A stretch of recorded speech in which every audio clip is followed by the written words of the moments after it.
La conjuration primitive, c'est l'histoire d'une section de recherche de la gendarmerie à Paris qui enquête sur plusieurs crimes qui sont commis à différents endroits du pays.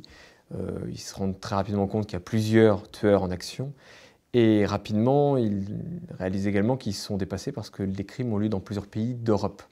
Et cette cellule se fait aider par un célèbre criminologue, Richard Michaelis, qui est un personnage très particulier.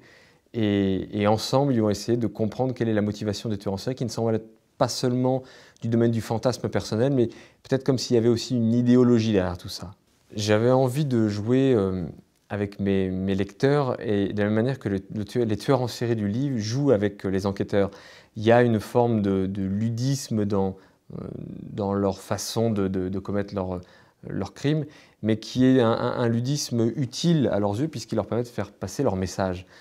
Et comme je n'amène que les informations au compte-gouttes dans le livre à mesure que les enquêteurs en fait, les découvrent, je pense que le lecteur est également, lui, happé dans une sorte de jeu un peu sinistre, puisque à chaque nouvelle victime tombe de nouveaux indices pour comprendre ce qui se passe. Ce qui était important pour moi dans ce livre, c'était que les lieux soient aussi des personnages à part entière, que les lieux soient, dans la description que j'allais en faire,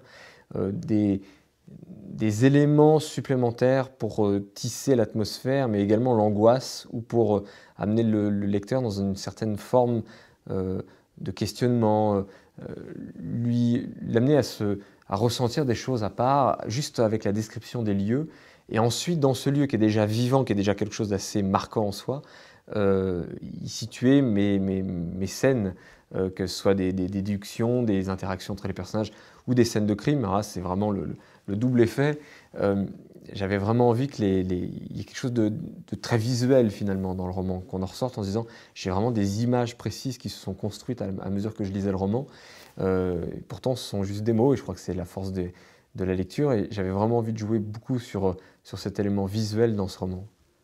Quand j'ai commencé la conjuration primitive, je pensais ne faire qu'un seul roman. J'avais une idée, je pensais qu'elle serait terminée à la fin du livre.